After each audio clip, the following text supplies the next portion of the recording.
The Book of Job. Chapter 1.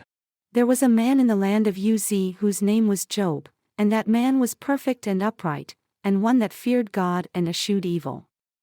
And there were born unto him 7 sons and 3 daughters.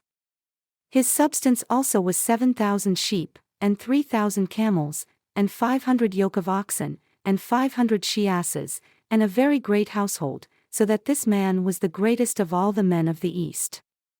And his sons went and feasted in their houses, every one his day, and sent and called for their 3 sisters to eat and to drink with them.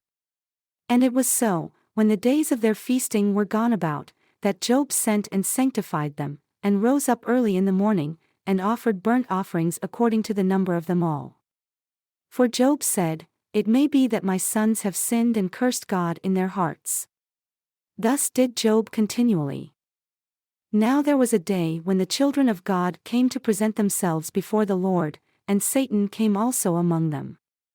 And the Lord said unto Satan, "From where do you come?" Then Satan answered the Lord and said, "From going to and fro in the earth, and from walking up and down in it." And the Lord said unto Satan, "Have you considered my servant Job, that there is none like him in the earth? A perfect and an upright man, one that fears God and eschews evil." Then Satan answered the Lord and said, "Does Job fear God for naught? Have you not made a hedge about him, and about his house, and about all that he has on every side? You have blessed the work of his hands, and his substance is increased in the land. But put forth your hand now and touch all that he has, and he will curse you to your face." And the Lord said unto Satan, "Behold, all that he has is in your power, only upon himself put not forth your hand." So Satan went forth from the presence of the Lord. And there was a day when his sons and his daughters were eating and drinking wine in their eldest brother's house. And there came a messenger unto Job and said, "The oxen were plowing and the asses feeding beside them, and the Sabaeans fell upon them and took them away, yea, they have slain the servants with the edge of the sword, and I only am escaped alone to tell you." While he was yet speaking, there came also another and said, "The fire of God is fallen from heaven, and has burned up the sheep and the servants and consumed them, and I only am escaped alone to tell you."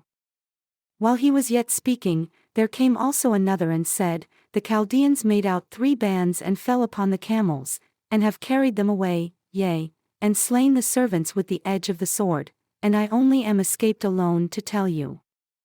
While he was yet speaking, there came also another and said, "Your sons and your daughters were eating and drinking wine in their eldest brother's house, and behold, there came a great wind from the wilderness and smote the 4 corners of the house, and it fell upon the young men and they are dead, and I only am escaped alone to tell you." Then Job arose and rent his mantle, and shaved his head, and fell down upon the ground and worshipped, and said, "Naked came I out of my mother's womb, and naked shall I return there. The Lord gave and the Lord has taken away. Blessed be the name of the Lord." In all this Job sinned not, nor charged God foolishly.